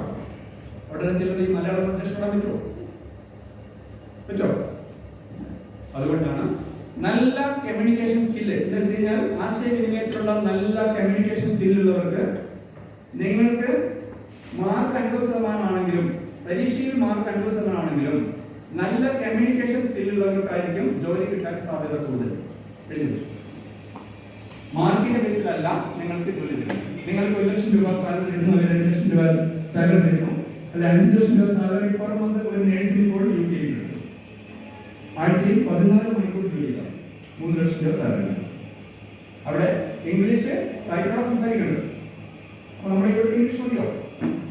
അതിന് IELTS, TOEFL എന്നീ പറയുന്ന ഇംഗ്ലീഷ് ലാംഗ്വേജിന്റെ എലിജിബിലിറ്റി ടെസ്റ്റ് ചെയ്യുന്ന പരീക്ഷകളൊക്കെ പാസ്സായാൽ മാത്രമേ അവിടെ ജോലിയുള്ളൂ. IELTS, TOEFL. അപ്പൊ ഇതൊക്കെ ഇംഗ്ലീഷ് നന്നായി സംസാരിക്കാൻ കഴിയുമെങ്കിൽ തീർച്ചയായിട്ടും ഇന്ന് ലോകത്ത് എവിടെയും ജോലി ചെയ്യാൻ നമുക്ക് സാധിക്കും. ജോലി ഈ കേരളത്തിലല്ല, വിദേശ രാജ്യങ്ങളിലായിരിക്കും ജോലി ഉണ്ടാവുക. ചിലപ്പോൾ പല ജോലികളും വീട്ടിൽ ചെയ്യാൻ പറ്റും. അതുകൂടെ പറഞ്ഞു. അപ്പോൾ വർക്കേറ്റ് ഫോം എടുക്കണം. കോവിഡ് വന്ന സമയത്ത് സംഭവിച്ചതാണ്, ഓഫീസുകളൊക്കെ അടച്ചുപൂട്ടിയില്ലേ, സ്കൂളുകളൊക്കെ അടച്ചുപൂട്ടിയില്ലേ, സൂം മീറ്റിംഗിൽ ക്ലാസ് വന്നില്ലേ. അതേമാതിരി പല ജോലികളും ഇപ്പോൾ ബാംഗ്ലൂരിലുള്ള കമ്പനികൾ അവിടുത്തെ സ്റ്റാഫിനോട് പറയണം, നിങ്ങൾ വീട്ടിൽ നിന്ന് ജോലി ചെയ്തു, ഇന്റർനെറ്റ് സഹായത്തോടെ വീട്ടിലിരുന്ന് ലാപ്ടോപ്പ് ഉണ്ടെങ്കിൽ ജോലി ചെയ്യാം. അത്രയ്ക്കും അവസരങ്ങളുണ്ട്. പണ്ടത്തെ മാതിരി കഷ്ടപ്പാടൊന്നുമില്ല ജോലി ചെയ്യാൻ, നമ്മുടെ സൗകര്യത്തിൽ ജോലി ചെയ്യാം. ഇതിനെല്ലാം വേണ്ടത് കമ്മ്യൂണിക്കേഷൻ സ്കിൽ എന്ന് പറയുന്ന ഏറ്റവും പ്രധാനപ്പെട്ട ഒരു കാര്യമാണ്. കമ്മ്യൂണിക്കേഷൻ സ്കിൽ എന്നാണ് ഇപ്പോൾ ഇവിടെ ഞാൻ ക്ലാസ് എടുക്കുന്നില്ലേ, ഞാനൊരു ക്ലാസ് എടുക്കുന്ന ഒരു ട്രെയിനറായിട്ട് ജനിച്ചുള്ള നാളൊന്നുമല്ല. ഞങ്ങൾ ഇതേമാതിരി പല ട്രെയിനിങ് പ്രോഗ്രാമുകൾ ഞാൻ അറ്റൻഡ് ചെയ്തിട്ടുണ്ട്. അത്തരം ട്രെയിനിങ് പ്രോഗ്രാമുകളുടെ വളർന്നു വലുതായിട്ടാണ് ഇപ്പോൾ നമ്മൾ നിങ്ങൾക്ക് സംസാരിക്കുന്ന രീതിയിലേക്കുള്ള ഒരു മാറ്റം നമ്മൾ പോകുന്നത്. ഇതാർക്കും സാധിക്കും, അതിന് മനസ്സ് വേണം. പറ്റുമോ? ഒരു ട്രെയിനറായി കയറുന്ന ആവശ്യമെങ്കിൽ 10 വർഷം അല്ലെങ്കിൽ 8 വർഷത്തിനകം ഒരു ക്ലാസ് എടുക്കാൻ പറ്റുമോ? ഇരിക്കുന്ന ആർക്കെങ്കിലും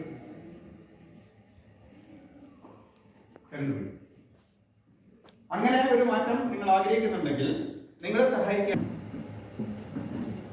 എന്താണ് ആർട്ടിഫിഷ്യൽ ഇന്റലിജൻസ്, നിർമ്മിത ബുദ്ധി എന്നാണ് അതിന്റെ മലയാളം. ആർട്ടിഫിഷ്യൽ ഇന്റലിജൻസ് എന്ന് പറഞ്ഞാൽ നിർമ്മിതമായ ബുദ്ധി. കമ്പ്യൂട്ടറിലേക്ക് ചില വിവരങ്ങൾ നമ്മൾ കൊടുത്ത് കമ്പ്യൂട്ടർ അതിന്റെ ബുദ്ധി ഉപയോഗിച്ച് കാര്യങ്ങൾ ചെയ്യുന്നു. ആർട്ടിഫിഷ്യൽ ഇന്റലിജൻസ് ഇതാണ് വരാൻ പോകുന്ന, ഇപ്പോൾ 2028 കൂടി വരാൻ പോകുന്ന പല ജോലികളും ആർട്ടിഫിഷ്യൽ ഇന്റലിജൻസിന്റെ സാങ്കേതിക വിദ്യ ഉപയോഗപ്പെടുത്തിയുള്ള ജോലികളാണ് വരാൻ പോകുന്നത്. അപ്പൊ നമ്മളിപ്പോൾ BTech ഒക്കെ പഠിക്കാൻ പോകുന്നവരിൽ താല്പര്യമുണ്ടെങ്കിൽ റോബോട്ടിക്സും ആർട്ടിഫിഷ്യൽ ഇന്റലിജൻസും മായി ബന്ധപ്പെട്ട കോഴ്സുകൾ പഠിക്കാൻ ശ്രമിച്ചാൽ എന്താ ഗുണം? TVS ജോയിൻ ചെയ്യേണ്ടി വരില്ല. TVS എന്ന് പറയാമോ? തെക്ക് വടക്ക് സർവീസ്. വേറെ പണിയൊന്നുമില്ല നടക്കുന്നതിനാ പറയുന്നത്. TVS എവിടെ ജോലി ചെയ്യാൻ? ഞാൻ TVS ജോലി നല്ല തെക്ക് വടക്ക് സർവീസാണ്. അങ്ങനെ പലരുണ്ട്. ഇപ്പൊ കേരളത്തിലെ 82% തൊഴിലെ പട്ടിസ്ഥലത്തിൽ തൊഴിലാളികളുടെ സ്റ്റേറ്റാണ്, പഠിച്ചവരാണ് ജോലി. എല്ലാവരും ChatGPT കേട്ടില്ലെങ്കിൽ ആദ്യമായിട്ട് കേട്ടു. ChatGPT അത് ആർട്ടിഫിഷ്യൽ ഇന്റലിജൻസുമായി ബന്ധപ്പെട്ടുള്ള ഒരു കോഴ്സാണ്. GPT-യുടെ ഫുൾ പറയാം. ChatGPT എന്ന് പറയുമ്പോൾ നമ്മുടെ ഇന്റർനെറ്റിന് ഞാൻ 2020 ഇന്റർനെറ്റിന് കേട്ടപ്പോൾ എനിക്ക് മനസ്സിലായില്ല. ഇപ്പൊ ഇന്റർനെറ്റ് ഇല്ലാതെ നമുക്ക് ജീവിക്കാൻ പറ്റും. അതേമാതിരി ChatGPT എന്ന് പറഞ്ഞു കഴിഞ്ഞാൽ ഇനി വരാൻ പോകുന്ന ഏറ്റവും പ്രധാനപ്പെട്ട ഒരു തൊഴിൽ സാധ്യത മേഖലയാണ് ആർട്ടിഫിഷ്യൽ ഇന്റലിജൻസുമായി ബന്ധപ്പെട്ട ChatGPT. Generator pre trained transformer എന്നാണ് GPT-യുടെ full form. Generated pre trained transformer GPT. നമുക്ക് അതിന് സഹായത്തോട് കൂടിയിട്ട് ഇപ്പൊ ഞാനിപ്പം ChatGPT ഉപയോഗപ്പെടുത്തി ഒരു കാര്യം ചെയ്യുകയാണെങ്കിൽ എനിക്ക് ഇന്നിവിടെ ക്ലാസ് എടുക്കണം. അയ്യങ്കലിലെ EMS സ്മാരക വായനശാലയിൽ കുട്ടികളോട് +2 SSC ലെവലിലുള്ള കുട്ടികളോട് ക്ലാസ്സിന് വേണ്ടിയിട്ടുള്ള കാര്യങ്ങൾ പ്രിപ്പയർ ചെയ്യാൻ പറഞ്ഞാൽ എൻ്റെ കമ്പ്യൂട്ടർ എനിക്ക് വേണ്ട കാര്യങ്ങൾ ക്രമീകരിച്ച് എനിക്ക് പറഞ്ഞു. അപ്പോൾ എനിക്ക് വീഴുക. അതാണ് ചാറ്റ്. എനിക്ക് നിങ്ങളോട് പറയപ്പെടേണ്ടതായ കാര്യങ്ങൾ പോയിന്റ് വഴി പോയിട്ടായിട്ടില്ല. കമ്പ്യൂട്ടറിൽ ശിക്ഷയുണ്ട്. ഞാൻ ഇന്നലെ ഇപ്പം അല്ലെങ്കിൽ ഇതില്ലെങ്കിൽ ഞാനിപ്പം എൻ്റെ പഴയ നോട്ടുകളും ഒക്കെ പല റെഫറൻസ് ചെയ്തിട്ടായിരിക്കും ഞാൻ കേൾക്കുന്നില്ല. ഇന്ന് രാത്രി 12 വരെയൊക്കെ ചിലപ്പോൾ ഞാൻ ഇരുന്നിട്ടായിരിക്കും പല പോയിന്റുകളും നിങ്ങളോട് പറയേണ്ടത് എന്താണെന്ന് എടുക്കും. അതേസമയം ChatGPTയുടെ സഹായത്തോടെ എനിക്ക് പ്രിന്റ് കിട്ടും നിങ്ങളോട് സംസാരിക്കേണ്ട കാര്യങ്ങൾ. ഇന്ന് വൈകുന്നേരം എനിക്കൊരു മീറ്റിംഗിൽ ഒരു ക്ലാസ് എടുക്കും. ഒരു ആശംസാ പ്രസംഗം നടത്തും. സീനിയർ സെമർ ഇന്റർനാഷണൽ തിരുവേദിയിലെ ഒരു പരിപാടിക്ക് വൈകിട്ട് ഒരു നന്ദി പ്രകടനം വോട്ട് ഓഫ് താങ്ക്സ് നടത്തും. അപ്പോൾ അതിന് വേണ്ട കാര്യങ്ങൾ എന്താണെന്ന് ChatGPTയിലൂടെ പറഞ്ഞു കഴിഞ്ഞാൽ എനിക്ക് വേണ്ട പ്രസംഗ രൂപത്തിൽ പണി എളുപ്പമായോ? ഇതാണ് ആധുനിക സാങ്കേതിക വിദ്യ എന്ന് പറയുന്നത്. ഈ ആധുനിക സാങ്കേതിക വിദ്യയുടെ അടിസ്ഥാനത്തിലാണ് ഇനി നമ്മൾ ജീവിക്കാൻ പോകുന്നത്. എത്ര എളുപ്പം! വയൽക്കാർ സ്കൂളിൽ നടന്നു പഠിച്ച ഞാൻ ഇപ്പൊ എനിക്ക് സ്വന്തമായിട്ട് പോകാൻ 2 വീലർ അല്ലെങ്കിൽ കാറുണ്ട്. എന്താണ് അതാ യന്ത്ര സഹായത്തോടെ സാധിക്കുന്നല്ലേ? 1600 എന്ന കാലഘട്ടം ചരിത്രം പറയുന്നവർ കേട്ടു. ആവി എഞ്ചിനുണ്ട്. 1600 16ാം നൂറ്റാണ്ടിൽ ഉണ്ടായിരുന്ന ഒരു യന്ത്രമാണ് ആവി എഞ്ചിൻ. കൽക്കരി തീവണ്ടി കണ്ടിട്ടുണ്ടോ? ആർക്കും ഓർമ്മയുണ്ടാവില്ല. കൽക്കരി ഇട്ട് കത്തിക്കുന്ന തീവണ്ടി. ഇപ്പൊ എന്താണ്? ഇപ്പൊ എന്ത് തീവണ്ടിയുള്ളത്? കൽക്കരി തീവണ്ടി ഉണ്ടാവും. ഇപ്പൊ എന്ത് തീവണ്ടിയാണ്? ഇലക്ട്രിക് തീവണ്ടിയാണ്. ഇലക്ട്രിസിറ്റി കൊണ്ടാണ് തീവണ്ടി പോകുന്നത്. എന്നാൽ ആവി എഞ്ചിൻ മാതിരിയുള്ള കാലഘട്ടമുണ്ട്. അതിനുശേഷം പിന്നീട് ഇങ്ങോട്ട് വന്ന ഓരോരോ നൂറ്റാണ്ടിൽ വന്ന മാറ്റങ്ങൾ ഇലക്ട്രിസിറ്റി കണ്ടുപിടിച്ചു. അതിനുശേഷം ടെലഫോൺ അങ്ങനെയുള്ള സംവിധാനങ്ങൾ വന്നു. ഇലക്ട്രിസിറ്റി, ടെലഫോൺ ഇതൊക്കെ ഓരോരോ കാലഘട്ടത്തിൽ വന്ന മാറ്റങ്ങൾ. ഇപ്പോഴത്തെ എന്താണ്? വ്യവസായിക വിപ്ലവം 5ാം ഘട്ടത്തിലേക്ക് നടന്നുപോയിക്കൊണ്ടിരിക്കുന്നത്. വ്യവസായിക വിപ്ലവത്തിന്റെ 5ാമത്തെ സ്റ്റേജാണ്. ഇപ്പൊ നമുക്ക് എന്താണ് നടക്കുന്നത്? ഇപ്പോഴാണ് നമ്മൾ ഈ പറഞ്ഞ ആർട്ടിഫിഷ്യൽ ഇന്റലിജൻസും റോബോട്ടിക്സും എന്നുള്ള രീതിയിലേക്ക് കാര്യങ്ങൾ മാറിക്കൊണ്ടിരിക്കുകയാണ്. കാലഘട്ടം മാറുകയാണ്. ഞാൻ പറഞ്ഞു ഇടിമിന്നലിന്റെ വേഗതയിൽ കാര്യങ്ങൾ മാറുകയാണ്. മണിക്കൂറിൽ 600 മുതൽ 800 വരെ കിലോമീറ്റർ ഓടുന്ന ട്രെയിൻ ഇപ്പോൾ ഡെവലപ്മെന്റ് ഉണ്ട്. ഇപ്പോൾ തന്നെ മഹാരാഷ്ട്ര ഡൽഹി ബന്ധപ്പെടുത്തി 400 കിലോമീറ്റർ സ്പീഡിൽ ഓടാൻ പോകുന്ന ഹൈ സ്പീഡ് ട്രെയിൻ നമ്മുടെ ഇന്ത്യയിൽ തന്നെ 2025 കൂടി ഓടിക്കോളും. മണിക്കൂറിൽ 400 കിലോമീറ്റർ പോകുന്ന ട്രെയിൻ വേഗതയുടെ കാലമാണ്. ഇനി സ്ലോയിൽ കാര്യം നടക്കുമോ? പെട്ടെന്ന് കാര്യങ്ങൾ വേണം. അതിനുവേണ്ടി നമ്മൾ എന്ത് ചെയ്യണം? നമ്മൾ സ്പീഡുള്ളവരാണ്. സ്പീഡാണ് ഇനി വിജയിക്കാൻ പോകുന്നത്. സ്പീഡ് വേണം. അതിനാണ് യന്ത്ര സാങ്കേതിക വിദ്യകൾ, ChatGPTയും ആർട്ടിഫിഷ്യൽ ഇന്റലിജൻസും റോബോട്ടിക്സും ഒക്കെ ഉപയോഗിക്കുന്നത്. ഈ സാങ്കേതിക വിദ്യ ഉപയോഗിക്കാൻ നമ്മൾ റെഡിയാണോ? ഇല്ലെങ്കിൽ എന്ത് സംഭവിക്കും? സാങ്കേതിക വിദ്യ നമ്മളെ തന്നെ നശിപ്പിക്കും. ആ നാശത്തിന് നിങ്ങൾ ഇഷ്ടമുണ്ടോ? നിശ്ചയം നൽകണോ? ഇല്ലല്ലോ. മാറ്റത്തിനോടൊപ്പം നമ്മൾ സ്പീഡിനോടൊപ്പം നമ്മളും സ്പീഡുള്ളവരായി മാറും. ആ സ്പീഡിന് വേണ്ടിയിട്ടാണ് ഇന്നിവിടെ ഈ ക്ലാസ് ഉദ്ദേശിച്ചതും അതിന്റെ ഗുണം അവിടെ കാണണം. ChatGPT എന്ന പുതിയ വാക്ക് ആദ്യമായി കേട്ടത് GPT എന്താണ്? ഒറ്റ വാക്ക് നിങ്ങൾ പഠിച്ചാൽ ബാക്കിയുള്ള ജനറേറ്റഡ് പ്രീ ട്രെയിൻഡ് ട്രാൻസ്ഫോമർ. അതെന്താണെന്ന് കൂടുതലൊക്കെ നിങ്ങൾ പിന്നെ മനസ്സിലാക്കിയാണ്. ഇനി ആർട്ടിഫിഷ്യൽ ഇന്റലിജൻസിന്റെയും ChatGPTയുടെയും കാലമാണെന്നും ലോകം അതിവേഗം മാറിക്കൊണ്ടിരിക്കുകയാണെന്നും ആ മാറ്റത്തിനൊപ്പം നമ്മൾ അതിന്റെ ആ ട്രെയിനിൽ കയറിക്കോളും. മാറ്റത്തിൻ്റെതായ ട്രെയിൻ നമ്മൾ കയറിയില്ലെങ്കിൽ എന്താ കുഴപ്പം? നമ്മളെ വെച്ച് ട്രെയിൻ പോകും. പിന്നെ ഒന്നും ജോലി കിട്ടിയില്ല. അയ്യോ എനിക്ക് ജീവിതത്തിൽ BMW വാങ്ങിക്കാൻ പറ്റിയില്ല, ഞാനിപ്പോൾ സൈക്കിളിൽ പോകുന്നതെന്ന് പറഞ്ഞിട്ട് തരുന്നുണ്ടോ? The whole universe will help you. Alchemist എന്ന പുസ്തകത്തില് പൗലോപ്പൊയ്യോ എന്ന് പറഞ്ഞ സാഹിത്യകാരൻ പറഞ്ഞതാണ്. പുസ്തകം വായിക്കുന്ന ആരെങ്കിലും ഇന്ന് വായനയൊക്കെ അന്യം നിന്ന് പോയേക്കാണ്. പുസ്തകങ്ങൾ ആരും വായിക്കുക. നല്ല നല്ല പുസ്തകങ്ങൾ വായനശാലയാണത്. ഏറ്റവും നല്ല വായിച്ചിരിക്കേണ്ട പുസ്തകങ്ങൾ കുറച്ചുണ്ട്. നമ്മുടെ ജീവിതത്തിൽ നമ്മൾ വായിച്ചിരിക്കേണ്ട ഏതാനും പുസ്തകങ്ങൾ. പുസ്തക വായന കൊണ്ട് എന്ത് ഗുണം അറിയും? ഇന്ന് ആർക്കും വായനയില്ല, പക്ഷെ പുസ്തകം വായിക്കണം. എൻ്റെ കയ്യിൽ 2 പുസ്തകം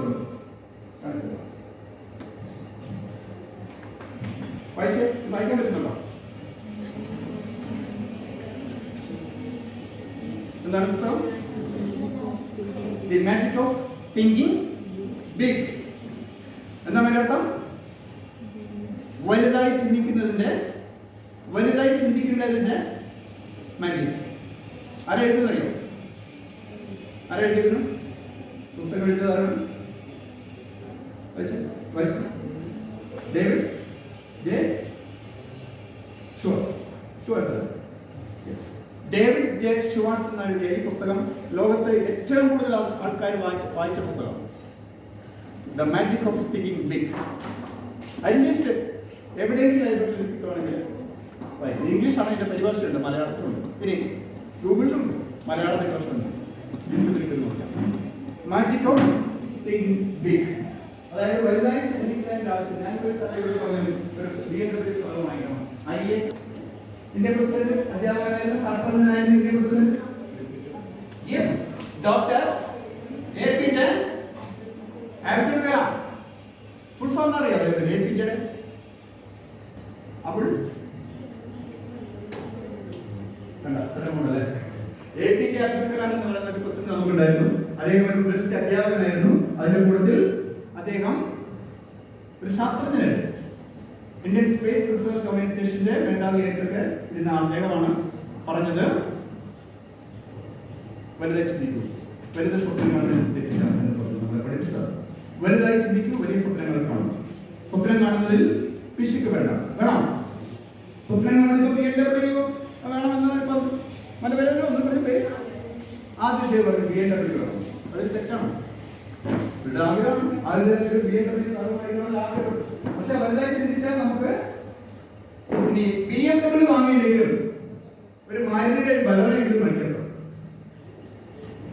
അതേസമയം എനിക്ക് കാറേ വേണ്ട, ഞാൻ ഈ സൈക്കിളിലൊക്കെ പോയിക്കോ അല്ലെ നടന്നു പോയിക്കോളാം ചിന്തിക്കുന്നത്. അതുകൊണ്ടാണ് മാജിക് ഓഫ് തിങ്കിങ് ബിഗ് എന്ന് പറയുന്ന പുസ്തകം നമ്മൾ വായിക്കും. അതിനകത്ത് ഇതാ പറയും, നമ്മൾ വലുതായി ചിന്തിക്കും, നമുക്ക് ലോകത്ത് നേടാൻ സാധിക്കാത്തതായിട്ട് ഒന്നുമില്ല. എന്നോട് ഇന്ററാക്ട് ചെയ്യണോ അവസ്ഥ? അതൊരു വേണം. ഞാൻ പറഞ്ഞത് മാത്രം കേട്ടാൽ പോരല്ലോ. എന്നാലാണ് എനിക്ക് ഫീഡ്ബാക്കിന് വേണ്ടി ഞാൻ പറഞ്ഞ കാര്യങ്ങൾ എന്തെങ്കിലും ഒരു കാര്യങ്ങൾ നിങ്ങൾക്ക് മനസ്സിലായെന്ന് അറിയാൻ വേണ്ടിയിട്ട് ഒരു ടെസ്റ്റിംഗ് കൂടിയാണ്.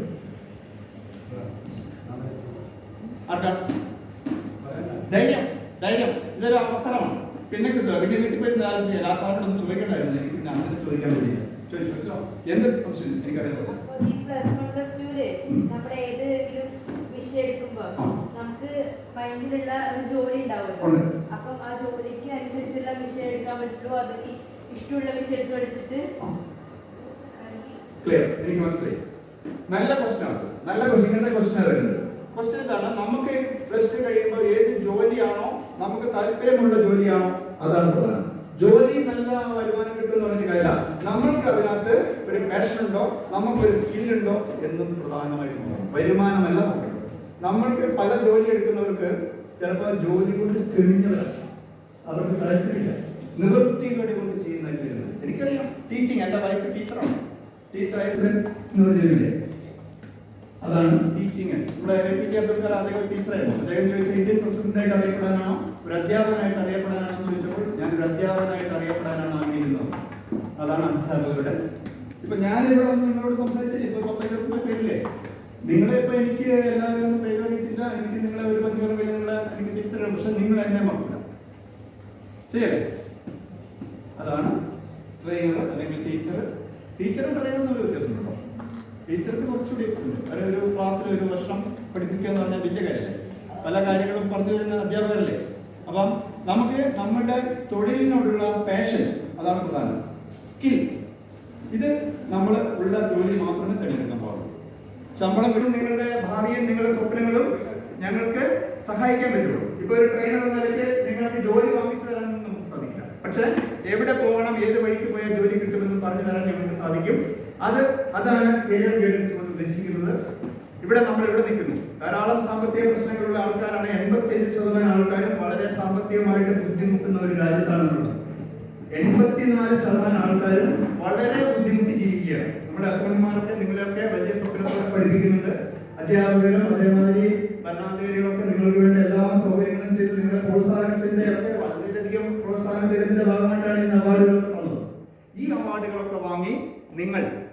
നമ്മളുടെ സ്വപ്നങ്ങൾ നിങ്ങളുടെ സ്വപ്നങ്ങളുമാണ്, നിങ്ങളുടെ സ്വപ്നങ്ങൾ ഞങ്ങളുടെ സ്വപ്നങ്ങളുമാണ്.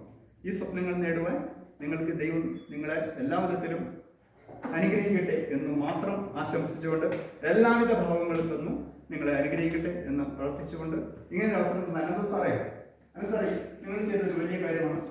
നിങ്ങൾ നമ്മളെ ആവശ്യപ്പെട്ടു, ഞാൻ തിരക്കുള്ള ആണെന്നുള്ളത് മാറുന്നത് വരെ എനിക്ക്